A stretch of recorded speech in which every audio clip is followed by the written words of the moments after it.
All right, guys. So a focus, yeah. So a complete unscheduled, spontaneous live stream.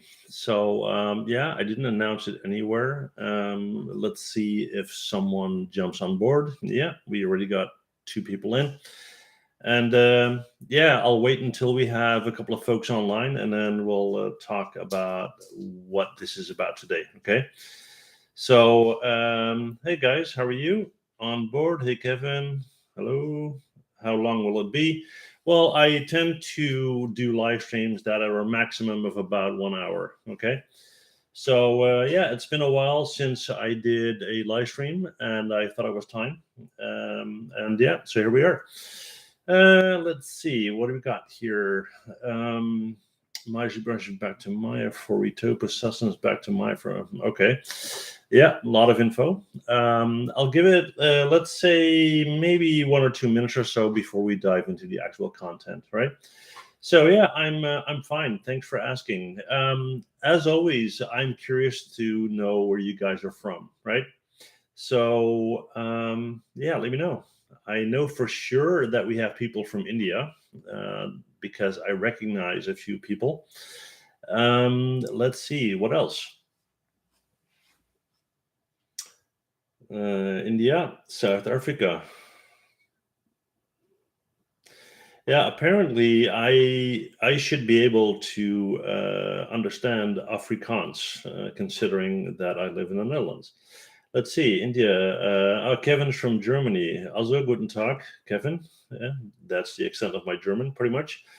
Philippines, can't help you there. I don't know how to speak Filipino, but very cool that you're here. This baie goed, yeah. Cool. Also rekomen. Okay, well, guys, very cool for you to take time out of your busy schedule to hang out with me today. What I wanted to talk to you guys about is workflow. Now, it's funny that immediately I see comments, hey, ZBrush and Maya and all that kind of stuff. I want to go way, way, way back, even before we even think about software. Okay. Now, why is that? Well, I am in contact with a lot of 3D artists, as you probably know, and a lot of them they kind of get stuck. They lose their motivation. They find it difficult. After working with a certain piece of software for a while, they're kind of not feeling it, if you know what I mean, right? And the discussion that I always have with people is, well, maybe that's because your approach is not the way it should be. Now, what do I mean? As a 3D artist, you at some point made the decision that you wanted to be a 3D artist to begin with, right?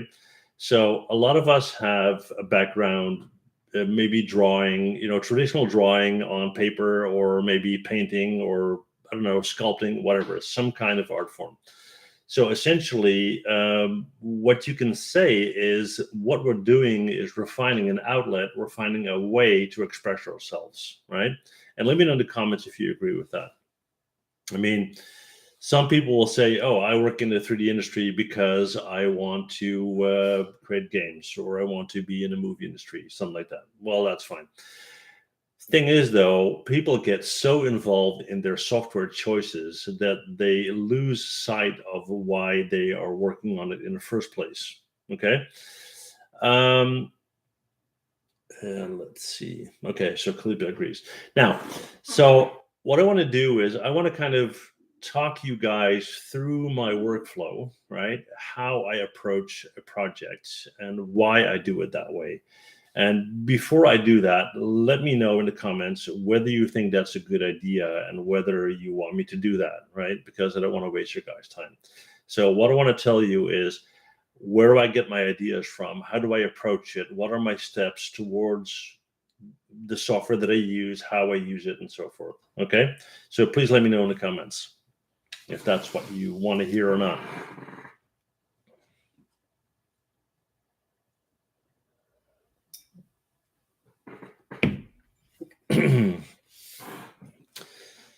Not sure if there's a delay in the comments, or maybe you just think it's a horrible idea. I'm going to ask you how to export GLP. Okay, cool. Okay, guys. Well, let's break this down into a couple of areas. First of all, there are basically two categories, right? And this is at a very, very high level. One category is I'm working on something because it's fun, right? Because I'm enjoying myself and I think, hey, it's cool and whatever, right? The second option is I'm working for a client, I'm working for a project, I'm working for a studio, I'm working for a game, I'm working for, and so forth. Now, two very different things. If we start at whatever is fun, then there's really no budget. There's not really a timeline, and I can basically do whatever I want, right? So let's address that first. In that scenario, I have a much more liberty to choose my own concept, my own design, the software I want to use, the amount of time I want to spend on it, and so forth. Now, you're probably thinking, well, hey, but as a 3D artist, I don't have time to do that. Well, if that's the case, then you should reconsider, because it's super important to stay in touch with your creative needs, if you will, right? If you don't, you're always just working for clients and you're always just working and making stuff to make money. It starts to look like work, right? And hey, be careful with that. All right, so that is the fun part, the whatever. Now, when it comes to clients and when it comes to working freelance, work for a studio, and so forth, sure, there are going to be more scenarios where they'll tell you, hey, we use 3ds Max, you need to use 3ds Max as well. Or we have proprietary software that we created ourselves, we want you to do that. Now, when that happens, a lot of people freak out. Oh, but I don't know how to work in 3ds Max, or I don't know how to work in whatever. That is one of the main problems, because a lot of people are so super focused on using the actual software that they miss the big picture. And that's why it's so important to do this video, right? The big picture is the creation process. Maya or 3ds Max or ZBrush or anything like that, it's simply a tool like a hammer, a screwdriver, and that kind of thing. So it doesn't really matter. Software evolves over time, as you will as well, right? Do you need to know how to use the software? Obviously, but that's just such a small portion of the whole deal, right? If you have never ever seen something like Maya, probably within 3 months from scratch, you should be able to make simple props, right? The stuff you see in games. That's not where the value is. That's not how you're going to get hired as a 3D artist. That's not it, if you know what I mean. Yeah. So my advice to you is to focus on the creation process. What is the story that has to be told? Now, I'll give you an example. You probably know the movie Mulan, right? The original one, not the recent one, the original one, the animation. Yeah. In Mulan, they had to do a lot of character research. So they said, okay, we need to have this lizard type reptile thing. Yeah. What they did is they did a lot of research online. They read books. They went to China. They visited places and so forth. Now, I'm not suggesting you get on a plane and fly to China to check it out. What I'm saying is there's basically nothing off limits when it comes to where you get your inspiration from. I'm not telling you to copy people. I'm telling you to be inspired. So watch movies, play games, read books, talk to other artists, collect stickers. I don't know. I don't care. Anything. Don't limit yourself to 3D. Look at anything you can get your hands on. For example, in It's a Bug's Life by Pixar, right? They made a tiny little Lego wagon, right? Legos, the toys, yeah. And they stuck a tiny camera on top of it, and they dragged it through the front yard, and with the camera pointing straight up. They wanted to understand what the world would look like for an ant. That's the kind of research I'm talking about. The whole Maya and ZBrush and all that kind of stuff, it's purely the execution part of the whole deal. But if your research isn't good, if your model isn't good, if your concept isn't good, it's all useless. Now, the problem with the 3D industry right now is there are a lot of people out there that want to make a living in 3D industry. So what people do is they look on TurboSquid, they see an asset and they say, okay, I'm going to make that. So basically, everybody is copying everybody. And characters start to look more like every character you've ever seen. Assets start to look more like every asset you've ever seen, and so forth and so on. The people that make it in industry are usually the true creative people, the people that think outside the box, the people that have original ideas, and of course have the skill to execute them, right? Now, that said, when I have that all in place, so I did my research, I have a concept in mind, and that's what I want to do. I start off on paper. I do a couple of sketches. I'm not really a character artist. I'm more a prop artist, but I'll make some sketches on a piece of paper from different angles, and I'll look at it from, will that work or not?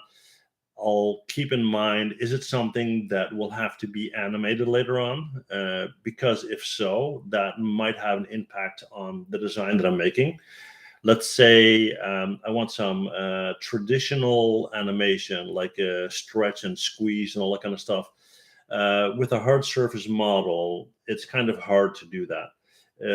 If you have something that looks a little bit more organic, it's easier. I'm not even talking about the edge flow just now. I'm just talking about whatever you're designing, does it fit? Does it fit the rest of the environment? Does it fit the storyline? All these different things, yeah?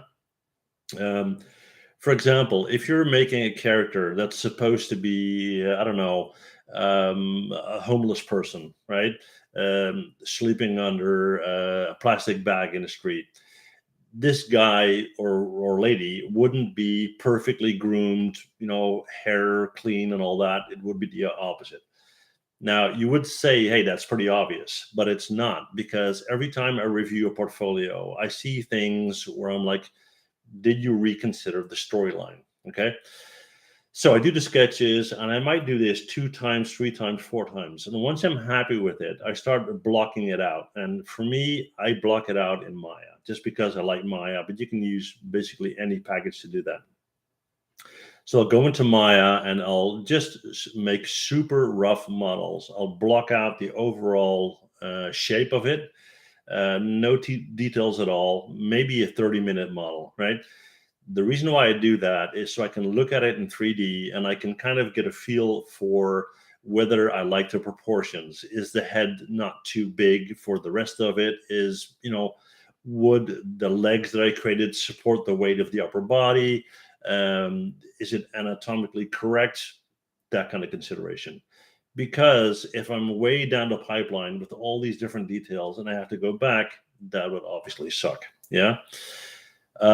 If that character has to be animated at some point and I'm working in a team, for example, with an animator, I would talk to the animator and ask, listen, do you have specific requirements for the modeling of this character so that you can animate it easier or in a different way? For example, let's say you got a character with a tail and the tail needs to be able to stretch or something like that, right? Or needs to be able to rotate the ears. Now, if it's going to be rigged that way, then the edge flow needs to support that. That's more at a technical point. What I also always do is every step in the process, I kind of take a break, do something else, and then go back and reconsider what I have so far, right? Is it any good? Do I still like it? Does it fit the story? And ask yourself the hard questions.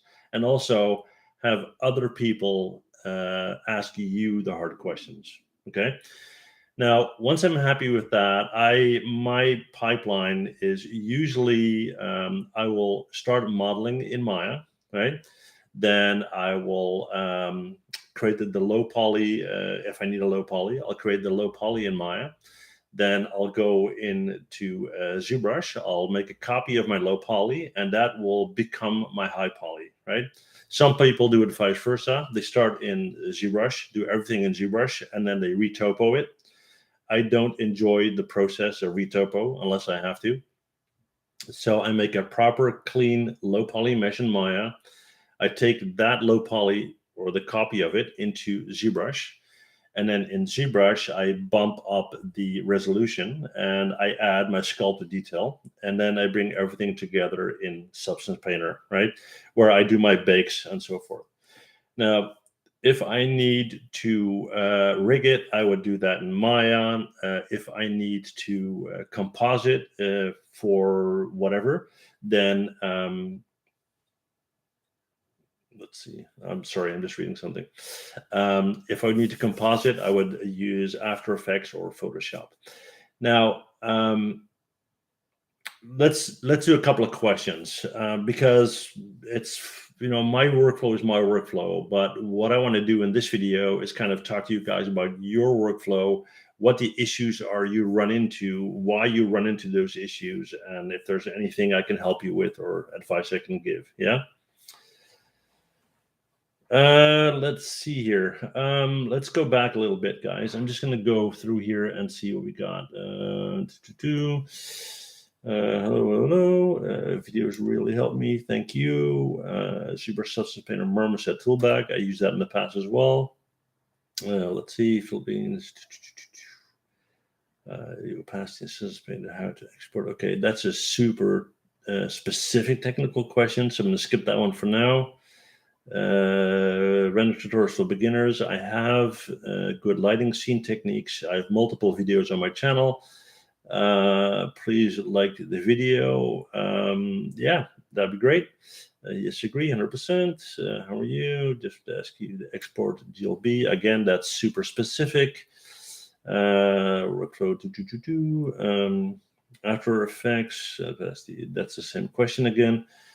But 9-10 people don't know what it actually is, including me. Okay, so Aman, you're saying that you don't know what the workflow actually is. Does that mean you still don't know what it is? Basically, in a nutshell, your workflow is every step you take until your project is complete, whether you are part of a team, whether you're working as an individual. So basically from initial idea to final product, the steps you take, the tools you use, the software you use, and so forth. Now, again, it depends very, very much on whether you're working alone or not, because you're working in a team, then the dynamics are very different. It also depends on what the final output is supposed to be. Is it going to be a game? Is it going to be a movie? Is it going to be a TV commercial? Is it going to be a training animation for a university? Can be anything, right? So let me know specifically what you don't understand when people say workflow. Okay, let's see. Search on Discord. Okay, yeah, Discord. Yeah, Discord's not too bad. Okay, I have a question. Studios which have their own software, how will people learn it if they don't make it accessible to people? You learn on a job. And again, this misconception here, right? I know it's true for people that are brand new to the industry, but if you have an interview with Pixar for whatever reason, yeah, people seem to think that they will get hired because they know how to use Maya or they know how to use RenderMan or anything like that. That, in my personal opinion, is not the case at all, right? And I can't say this enough. Doesn't mean you don't have to know anything about 3D. No, of course not. Your basis is that you know about 3D modeling, 3D pipeline, whether it's Maya or 3ds Max, whatever. What they are looking for, other than if they're specifically looking for junior people to do the grunt work, but what they're looking for in a good artist is creativity, thinking outside the box, having great concept ideas, and so forth. That's where the real value is. When people ask me, with all this automation going on, will we be out of a job in 5 or 10 years? If you're that kind of artist where you're only focusing on how to use this button and that button, yes, you will be. However, if you are capable as an artist to talk to a client, to talk to the studio owner or your boss at the studio, help understand the storyline that needs to be conveyed to an audience, have the skill set to create that in a character, that's where the value is. Okay. Let's see. Okay, I am still using GT710. So what do I do? Well, okay. So you got a GT710 graphics card. What you do is you work really smart. Big issues with the graphics cards is that you run into trouble because your poly count is too high and so forth. One thing you can do, and I don't want to go into this too much because it's a very technical question, is you can use, for example, instancing instead of duplication, and you can use methods to lower that stress on your system. And then alternatively, if you are doing huge renders, consider outsourcing the render to a render farm, right? Okay, Uncle Joshi saying, your question isn't very clear. What question might that be? Please let me know. Trying to keep up, guys. Don't have money to buy a graphics card or RAM. That's unfortunate. I mean, it's kind of hard to learn 3D if you don't have that available. Let's see.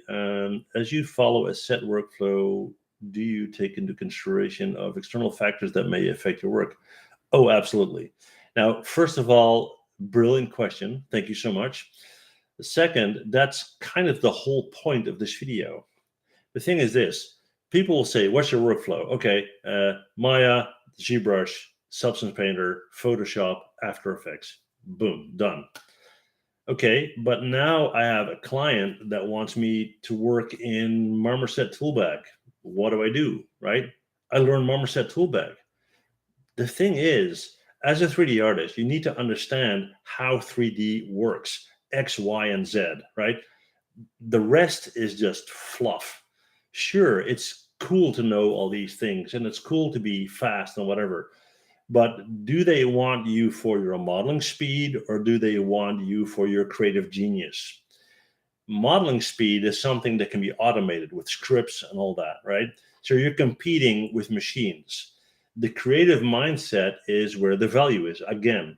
But do I have to take into consideration external factors? Oh, yes, all the time.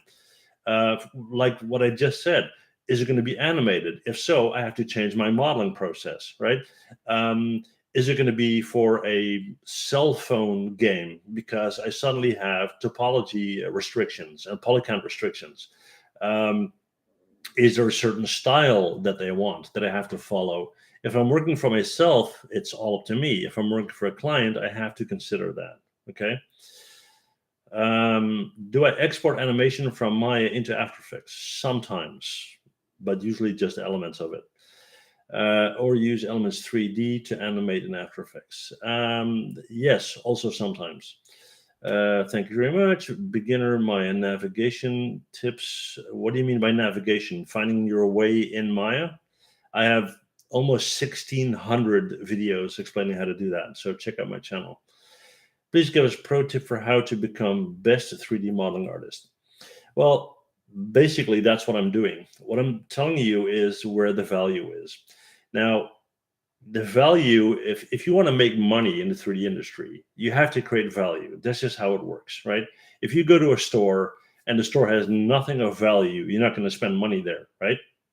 So companies, industrial companies, game companies, movie companies, they have a need for something that has a value. So what do they need? Do they need somebody who can model a wooden pallet or a crate? Probably not, right? Because first of all, everybody can do that. Second, again, that's not where the value is. So you need to understand specifically for each client, what is the value they are looking for.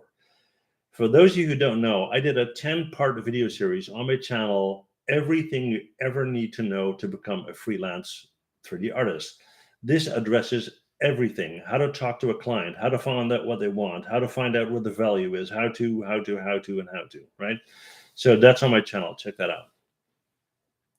But anyway, the best 3D modeling artist is a very versatile 3D artist, meaning you keep in mind the process of telling the story. That's your job. As a 3D artist, you tell a story or you help tell a story. Meaning a movie will start with an idea. Then it becomes a story. Then it becomes a script. Then it becomes maybe a storyboard. Then it becomes block out models. You're in that pipeline as a team member, and it's your job to help whoever's in charge tell that story, reach the audience, create the right emotion, so people will buy movie tickets, they'll make a lot of money, and they'll be able to pay you. That's how it works. Yeah. Okay. Let's see, how to make neon lights. I did a video on that. Check my channel. Is it necessary to know Unreal Engine for 3D artists who want to work in the film industry? Necessary? No. I mean, game engines are used more and more. But again, as you are a very small part of a very huge pipeline, there can be tons and tons of people who know how to do that. Let's see. Okay, a lot of comments, guys. Great. Made one type of 3D model, military in my portfolio. So is that good? Do I need to change my work or do the same thing? Well, that all depends on what you want. I mean, if you want to make a living selling assets on a Turbo Squid, and that's all you want to do, right? You don't want to work on games. You don't want to work on movies. You just want to make an asset, put it online, sell it, and that's it. If that is your choice, then the best thing, in my opinion, is to have a specialization. Be really good in one specific thing. Be really good at modeling Volkswagen cars or modeling plated food or something, right? Because you're going to build a client base, and over time, people say, "Hey, that's the guy that does all the plated food," and it'll come back for more, and you'll build your client base. If you're making every asset that there is out there, you're competing with everyone. So that would be my tip. Your portfolio, however, should tell your story. So as a 3D artist, you're looking for something. You want to get hired, for example, by a game company. Let's say it's your ambition to become an environment artist in the movie industry. Would you have all sorts of non-relevant stuff on your portfolio? Of course not. The story you're telling is, I'm a good environment artist, hire me. You also want to let the world know in what kind of industry you want to work.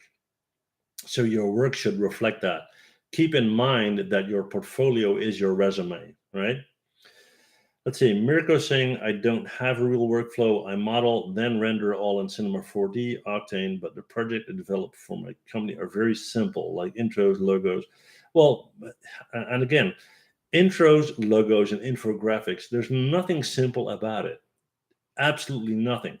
Do you know how much money is spent on logo design? Millions and millions and millions and millions of dollars, right? If you consider it as something with no value, it won't have value. A logo helps to brand a company. Branding a company helps with recognition. Recognition helps with repeated sales. Repeated sales leads to revenue. Revenue leads to profit. Profit leads to the ability to pay their 3D artists.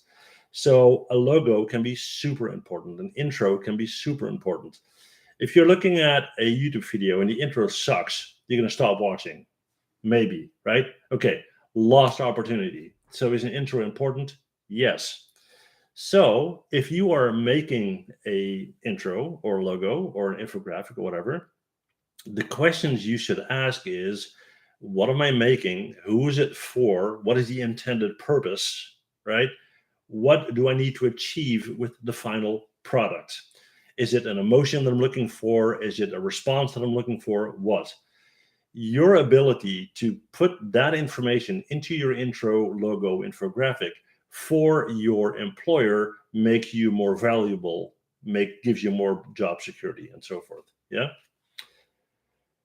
Let's see. Greetings. Can you explain, please, what 3D artists must do in the industry? Game development, I mean, do 3D artists have to know rigging, animation, VFX, etc.? Is that better than just doing a lot of 3D models? Not better. I mean, is it good to be all-rounded as a 3D artist? Sure. Do you need to know everything? No, you don't.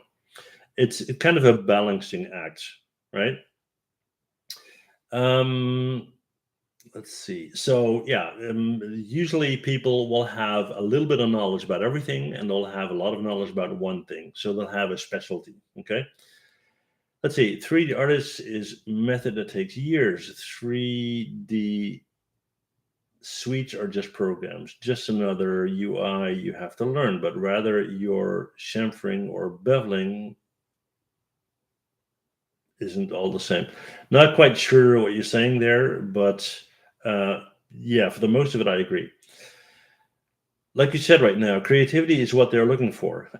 Well, creativity and ability. If you have a really creative mind and you have zero skills, then you're going to have a very rough time finding a job, right? However, if you are, let me put it this way, if you are a great 3D artist, but you have absolutely zero creativity, that means you basically can't do anything unless people guide you, help you, explain to you, and so forth, right? However, if you are a mediocre 3D artist, but you have a brilliant creative mind, then you've got a lot more value. So that's where the balance is, okay?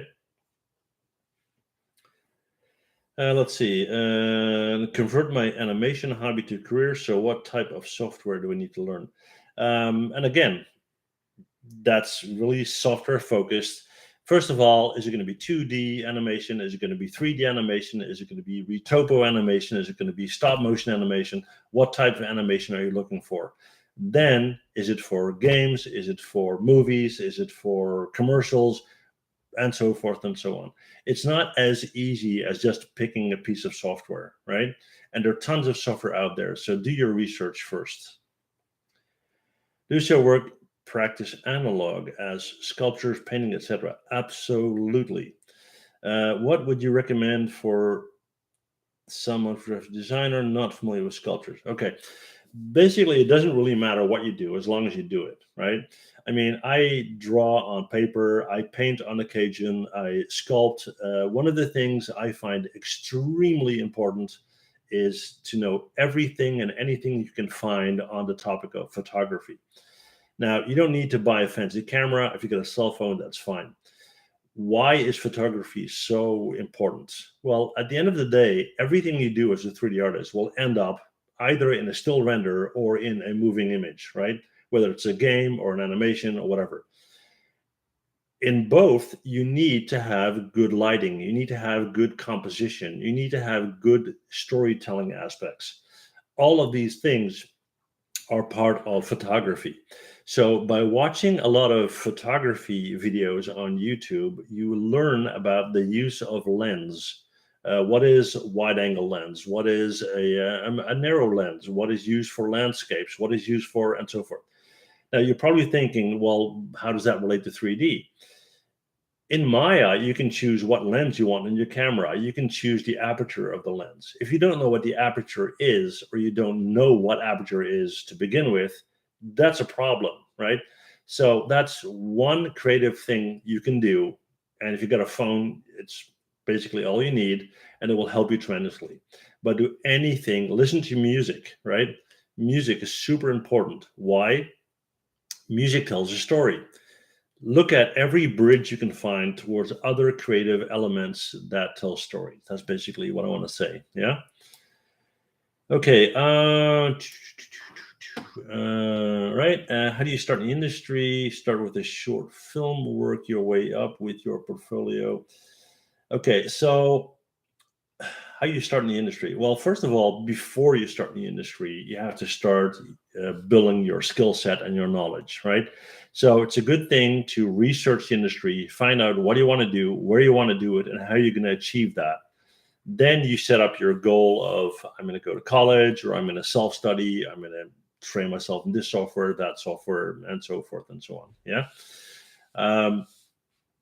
Then, of course, your portfolio should reflect whatever you want to do, as I just said. Start with a short film. A short film isn't that easy. How do you get picked in the industry? How do you get invited? How do you get an interview? Again, be original, right? And I always use the same example here, and some of you guys may have heard it before, but I'm going to say it anyway. You probably heard of the movie Blair Witch Project, right? Now, the Blair Witch Project movie, I think the whole entire movie was made for $30,000. And I think it earned something like 150 million. Well, why was it so popular? Because it was super creative. And the more creative it gets, the more allowance you have to be less good from a technical standpoint. I'll give you another example, which is the opposite. If you look at a Marvel movie, right? A Marvel movie, they have huge budgets. They got millions and millions to burn on a movie like that. That doesn't necessarily make them a good movie. So you can ask yourself, what's a good movie or what's a good game? A good movie and a good game is something that entertains you, that triggers an emotion, that makes you feel something. So that is your job as a 3D artist. So if you want to get into the industry, find a way to tell whatever you want to tell, your story, right? Get it out there on social media, get it out there on your portfolio, and interact with people that feel the same way and are connected to the industry. So that's how you do that. Dropping in to say, I enjoy your videos, they're very helpful, and I wish you well. Thank you so much. I really appreciate that. Let's see. What size should the planes be in a modular building modeling? That's completely up to the project.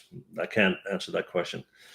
Best software to learn as a beginner, and what software did I learn first? I actually, I've been in this industry so long. Yeah, I know I'm old. I've been in the industry so long that when I started in 3D, there basically wasn't any 3D industry, and there was no 3D software. So any software I wanted, I coded myself. So I programmed my own software. Over time, as it developed, I leaned more and more towards Autodesk products, and I've been working in Maya for a long, long time. Yeah. Cloud GPU is safe. I think it's safe. You mean render farms? Is that what you mean? Yeah, they're safe. If you're looking at using online resources to act as your individual GPU, not necessarily. Let's see. Nice to see you, Mike. Lots of love and thank you. Thank you so much. Okay, I'm trying to keep up, guys. I'll talk a little bit faster, okay? That makes sense, Mike. Being versatile by learning or understanding various software is the least of our worries. As in creative matters, but you think having those... of course, I mean, having technical skills, of course it helps. I mean, if you understand, I don't know, somebody says, hey, model a building. If you understand how a building is constructed, and again, that's another tip. If you're, for example, an environment artist, then study environments, right? How are buildings made? Look at videos on Discovery Channel about how they pour concrete and how they, build wooden frames and whatever, right? Anything that will help you to get an edge, anything, okay? And same thing, if you are modeling a car and you want to animate a car, understand how the suspension of a car works. So when you have that car brake in your animation, it responds correctly and it dips through the front wheels and so forth. So you need to understand your subject from start to finish. And that is, I would say, even more important than having technical Maya skills. Yes, you need them, but the other aspects are more important in my opinion. Yeah. Okay. Thank you, sir. Thank you. VFX school or learning from the internet? That totally depends on the VFX school. If you go to school and it's a good one, and I'm saying that specifically because there are a lot that are not good at all. If you go to a good one, then you have the advantage that you learn fast. If you have enough discipline and you have the correct mindset, you can do that on the internet as well. But you have to kind of make your way through all the garbage that's out there. There's good stuff out there. There's less good stuff out there. I need to be able to see the difference, right? As a 3D artist or environment artist, are we able to switch our working between game industry and film industry? Of course. I mean, I work as a freelance artist. I do props for games. I work for movies. I work for TV commercials. I work for the toy industry. I work for universities. I work for hospitals. I work for basically whoever, right? Thanks for your answer earlier. Watched your video a lot during college. Thank you. Just a random question. Do you play any games? I do, not as much as I would like to, but I do. But I have to say, though, that from a game point of view, I'm quite into retro games. So literally, we're talking about asteroids, and we're talking about Pac-Man and that kind of stuff, right? What's your take on the NVIDIA Omniverse capability as a cinema film engine? It seems like it still lacks a lot of features. Let me put it this way, Alex. I am going to be doing a video on this soon, and I legally can't say any more at this point, right? Because, yeah, okay. But I'm going to be doing a video on that. Thanks for the question. Cloud GPU safe or not? Like I said, I wouldn't necessarily go there unless you're talking about render farm rendering. I agree with you completely. Having some prior knowledge about photography helped me a lot while I was starting. Yeah, I can imagine. Hello, sir. Hello. Love that movie. Not sure which movie you're referring to, but yeah. Make unique designs and animations to get in the door. Being there. Well, yeah. I mean, the whole idea is that you need to rise above, or whatever they call it, right? There's a saying here that I don't know really how to translate into English, but it's something like, if you're a speck of grass in a field, you're not noticed at all, right? So you need to find a way to get noticed. You need to stick out, right? So any job, for example, at Pixar, any 3D modeling job, you probably have, I don't know, 5,000 people that want it, right? So your chances of getting hired are maybe 1 in 5,000. However, if you are super unique, super creative, and you got a lot of followers online, because of that, you will get noticed sooner. I mean, if I look at the people that I work with now compared to, let's say, 10 years ago, purely because of my social media presence, I mean, I couldn't even dream of it. I mean, I'm talking to folks at Pixar, Disney. I'm talking to folks at, I mean, and it's simply because you build a reputation. People heard of you, maybe know you, maybe you've seen your work, and that kind of stuff, right? Okay. Let's see what we got going on here. Let me played the Blair Witch game. I didn't even know that was a game. Last of Us, Red Dead, they're great and everything. Do I use Unreal? And if so, how do you make the lighting? I actually don't use Unreal. Sorry. I recommend painting. Okay, that's an answer to that question. I'm confused with the terms naming with compositing. Does compositing have different means between these effects, After Effects and Nuke? And yeah, it makes sense that you're confused there, right? So composition and compositing are two different things, right? Now, compositing basically and literally means layer on layer on layer. Think of it, and this is a weird way of explaining it, but think of it as compost, right? Literally raking leaves in your yard, throwing it on a big pile, right? As you build on more and more and more, you get layers and layers and layers. So you could say compositing is basically building layers. Now, if you're doing this in After Effects, for example, it could be you have the original footage, and then you're going to put a color filter on it, and you're going to put a mask on it, and you're going to put something else on it. So you're piling onto it. So that's compositing, right?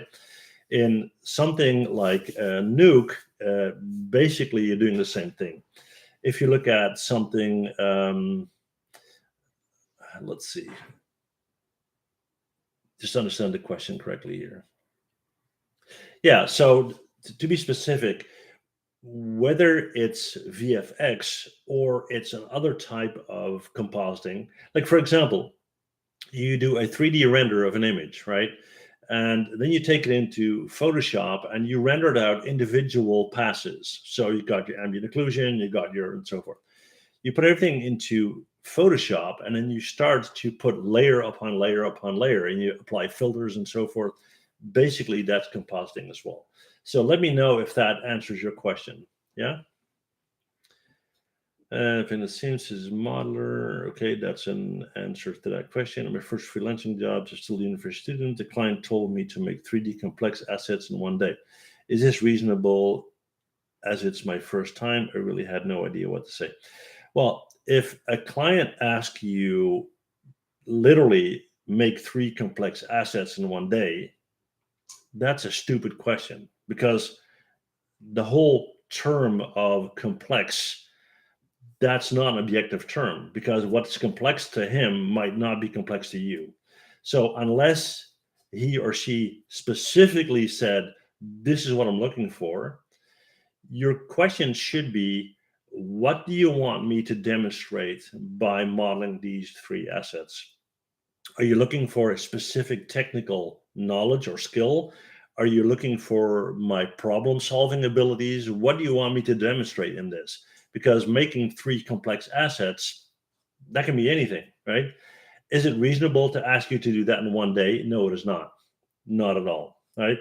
Uh, 3 complex assets, depending on their complexity, I would say at minimum a week, right? How to step into the industry as a beginner, as I don't know anyone there. What is the first step you would consider? Okay, that's an easy answer.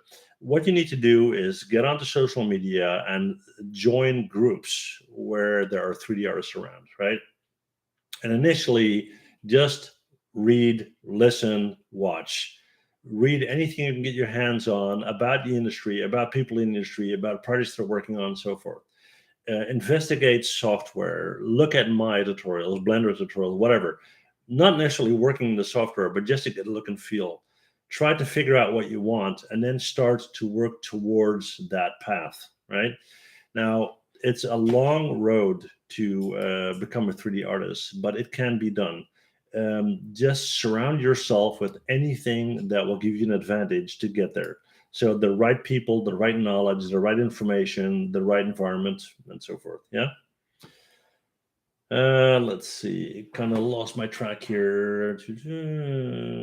Okay. We did that. We did that. All right. Nice furniture. Thank you. I have a question about the pipeline for texture maps. There's people that get their texture maps from ZBrush and others use Painter. Is one better than the other? Um, no, not well. No, depends. You can bake texture maps in ZBrush. You can bake them in Marmoset. You can bake them in Blender. You can bake them. You can bake them anywhere, right? The quality of a texture map usually is not necessarily depending on what software you use, but more how the texture is created and so forth. Some software applications have a bit more ability than others, but other than that, not really. Let's see. Thoughts on Clarice? That's a very generic question. What do you mean? Okay. Let's see. Do you think implement anything that fortifies you mentally into your workflow, as it is not obvious 3D is quite a stressful field? Do you think it will delay things as you follow a set workflow? Okay. Trying to understand the question here. Let me try to understand. So basically, what you're saying is it's tough being a 3D artist. It can be very stressful. And is there anything you can do to kind of make sure you don't freak out and just jump out of a window or something? Um, my advice to you would be this: first of all, 3D artists tend to go down the rabbit hole when it comes to 3D work, right? They get so super focused on whatever they're doing. They don't eat, they don't sleep, right? They don't see their friends, they don't see their family, and they're just, like that. That is something you need to avoid at all costs. If you do that, you're going to be done in a number of years, right? 2, 3 years, you're going to have a complete burnout and you're done. So set aside time to hang out with friends, to do some physical activity, sport, whatnot, enjoy nature, and so forth, and just be able to drop things once in a while. Now, you do have to work hard and work a lot, but make sure you don't compromise that. Okay.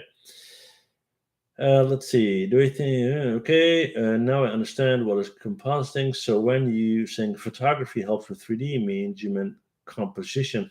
No. Okay. Yes, composition is not the same as compositing. Composition is framing. Is the character in the middle of the photograph? Is it on the left? Is it on the right? What's more pleasing to the eye? How do you frame a scene or a photo? Yeah. Let's see. If I render everything in one image or animation, we don't need a compositing step, right? No, that's not right. If you render everything in one image and you're not happy with the end result, you still have to take that end result, for example, into Photoshop, into After Effects or whatever, and then it's still compositing, right? Thanks for answering, Mike. Speaking of complexity, there were 3 hardware tools. They needed the texture outputs with all the micro details in them. And yes, I did feel that doing these 3 is unreasonable. Whenever you get a super unreasonable request from a potential client or employer with a crazy deadline, I always get super aware, because usually they take the 3 assets and then they send you a message, you're not what we're looking for, blah, blah, blah, and you just work for free, right? 3 complex models is not reasonable in that time frame. What I would do is say, listen, I'm willing to do that test if that's something that you want, right? However, you will pay for those assets. And if I get hired, then I will credit you those 3 assets, or it's going to be in the already paid invoice or whatever. But I will never work for free, ever, because they don't work for free. Why would you work for free, right? Let's see, typical on the Maya Substance Unreal route. Any advice on how to structure a portfolio, how to show all my skills in those programs, but to also show that my focus is primary Unreal? All right. Okay, again, Unreal is a tool, right? Now, I assume you are not, right? You're a 3D artist. You're not a piece of software. So you're focusing on primary on Unreal. So my question is this: why? Why are you? It's like saying, okay, I'm a mechanic and I'm primarily focusing on wrench number 14. That's exactly what you're saying. Unreal is one of many, many, many tools to help you express yourself, to be creative, to get hired in the industry, and so forth. Yeah. Now, your portfolio needs to be structured in a way that if I look at your portfolio, I understand who you are, what you want, why you want it, and at what skill level you are. Right. Usually, what I can see in a portfolio is output. I see a render of something. Oh, it's a render of a car. I don't know whether it's your concept, how you created it, what the technical wireframe looks like, all of these different questions. Yeah. So to say it once again, your portfolio is your resume. It should tell your story, who you are, what you want, why you want it, when you want it, and how good you are. That's what it needs to do. Yeah. Okay, good day to you. Where do I start to make cinematic trailers for games? Which studios should I write? Which skills I'm going to achieve? Okay. Well, I assume you're saying that you didn't get started yet in the industry or in your training, so I wouldn't write to any studios just yet. Again, do your homework. What cinematic trailers do you like? Why do you like them? Who created them? Where did they get their training? How good are they, or how bad are they? Was it a collaboration with other people? Where are those people? Are they online in network groups? Can I learn from them? All of these different questions. Yeah. Appreciate the effort to understand the question and answer it properly. I really do my best. Absolutely. Hello. Is having various types of works in portfolio, both singular 3D assets, car, weapon, and environments, a good idea, just to be able to apply all types of jobs? Again, if that's what you're looking for, yes. If you're a generalist and you want to have whatever job, right, basically, then yes. show that you can rig, show that you can animate, show that you can model, show that you can texture, show that you can do all of that. The thing is, the more things you can do, the likelihood of you not being an expert in any of them is higher, right? It's kind of like, um, to just use a hunting metaphor, right? If you use a single bullet, the chances of you hitting exactly what you want are much higher than if you were shooting with buckshot, right? Where you shoot 100 tiny little bullets. Now, the same thing with a portfolio. If your portfolio is all over the place and I'm a potential employer, I'm probably going to think, well, you're all over the place. And I want something specific, right? Because if I want a general 3D artist, I can get them anywhere. I'll just post an ad. I want a 3D artist, and they got 500 at my door. So if you have a portfolio, your portfolio should specifically pinpoint what you want, unless you don't want one thing. If you want everything, then position yourself as a generalist. Tell people you are a generalist. Tell people that you want to do non-specialist jobs that are recurring, so creating assets every day, that kind of stuff, and then look for a job like that. And it depends on whether you're going to be working freelance or for a studio. Yeah. Let's see. What do I prefer? Modeling in Blender and rendering in RenderMan, or modeling and rendering in Maya? I mean, do you prefer a good render engine? Do I prefer a good render engine, or a good? I prefer a good render engine and a good piece of software. So I don't work with Blender. I work with Maya, and the renders that I use kind of depend on the project. I do use RenderMan. I use Redshift. I use Arnold. I use basically all sorts of renderers. I had a chance to choose the movie or game industry when I was getting a job, and I chose the movie industry. I think I regret it very much. I want to be in the game industry. Okay, switch. I've been working for 3 months. Do you think I should change my job immediately? Well, first of all, let me tell you this. If you've been hired 3 months ago for a job in the movie industry, right, then do not quit your job. Because the fact that you worked for a movie company for 3 months, it's going to be on your resume for the rest of your life. Anybody that sees your resume and sees that you worked there for 3 months, their immediate thought will be you're a quitter, right? You're unreliable, you're a quitter, you change your mind on a whim, you just leave the company after 3 months. So this company invested in you, had meetings with you, talked with you, gave you a job, and basically you haven't made any money for them yet because you're still learning, right? So they made a huge investment in you, and if you leave, you basically stole from them. That's what they would feel like, right? Now, if I see your resume down the line and I say, hey, this guy left that company in 3 months, I wouldn't even go anywhere near you, right? So be very careful with that, especially if it's your first job. Absolute minimum 1 year. Usually, I would say 2 to 3 years before you switch. Get that experience. What I would advise you to do is increase your skills in game-related things. Even do side projects if you have to in your free time, weekends, and whatever. Look at the industry. Look at where you potentially would want to work. Find out who's who, who's where, and all that, right? But quitting your first job after 3 months in a movie company, that will destroy your resume and it will haunt you forever. Okay. Not to freak you out or so, but let's see. Do I use V-Ray? I have in the past, yeah, and I use it on occasion.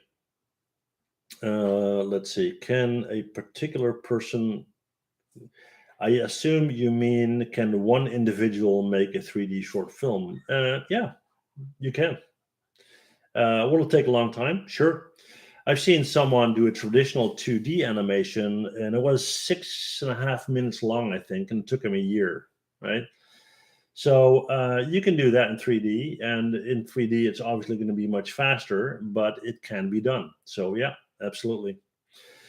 Okay, guys. Well, we're at 59 minutes. I usually kind of quit at 1 hour. So I got time for one more question. But before I do that, one more question. Let me know if this kind of thing is something that you enjoy or is helpful. All right. And then, yeah, shoot me a question. And if I'll pick one more question to answer. Okay.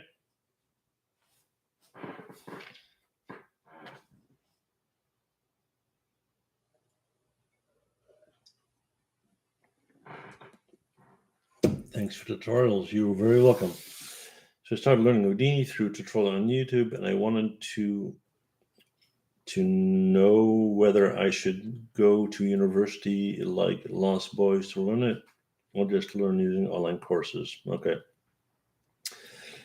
And I kind of addressed that before. If you can afford to go to college, and if you know it's a good college, and that's extremely important because there are a lot of them that are not that great. If you have that opportunity, I would definitely do that, right? But be careful. Let's see, Nuke or Resolve, both.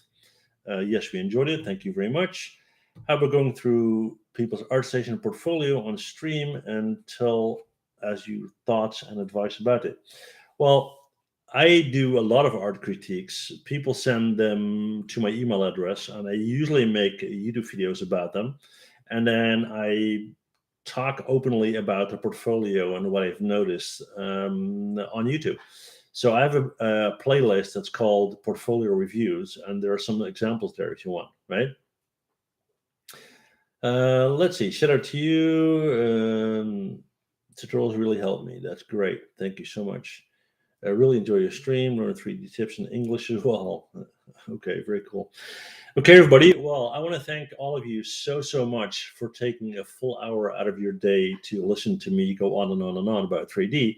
So I really appreciate you guys. Thank you so much. It was completely unplanned and spontaneous and all that, but I enjoyed it a lot. I hope you did as well. And yeah, I'll see you guys next time. Okay. Thank you. Bye-bye.